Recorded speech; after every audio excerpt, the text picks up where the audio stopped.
You must know Jesus Christ as your Lord and personal Savior. The one that died for you. The one that shed his blood for you. So I don't care if you got doghouse on your door and you serve a doghouse religion, you got to be born again. You got to know who Jesus is. That's right. So if they really want to know who he is, they'll receive, they'll listen and receive. If they don't, you just tell them Keep it moving. Okay? So Peter called to go with a delegation sent by the Lord. It says, let me go back to the vision. The Lord gave Peter a vision in Acts 10 and 9, in which God emphasized that he was now calling previously unclean animals clean and proper for food. So don't try to tell me I can't eat what that fish is. Tilapia. Tilapia, because I love it. I bless it and go. That ain't about that no more. Sometimes we get into tradition and religion. Religion will tell you, just like the Pharisees, they knew that Bible, just like white on rice. But they forget about grace, mercy, love. Okay? So he said, it's clean now. God would subsequently show Peter that this also applied to people who were previously considered unclean spiritually, but now could also become part of the family of faith. If Jesus would not have died and rose again for us as non-Jews would not be able to worship him. Mm-hmm. Because we would not be able to they would not share him with us because they felt like we were unclean. Mm-hmm. But Lord have mercy, thank God for Jesus. Amen.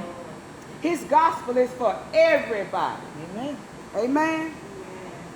Okay, God had shown Peter the same vision 3 times.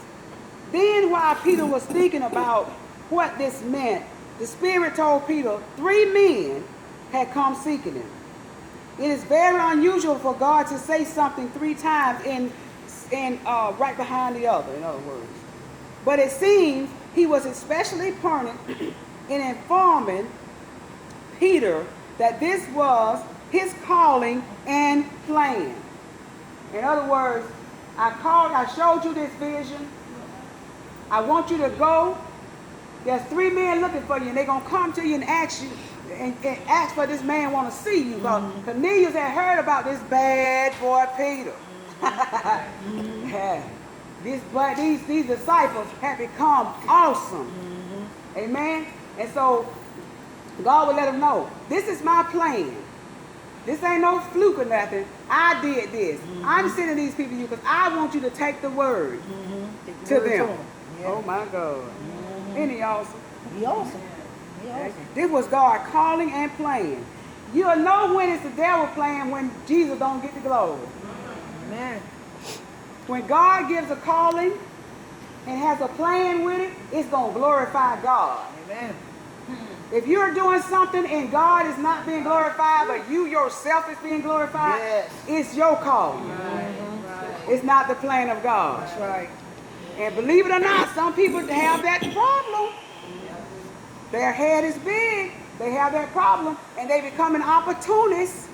And they seek out everything to get the opportunity that they may go higher and they may get bigger. Not higher, but bigger.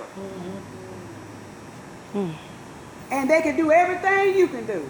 But their number one goal, they are an opportunist.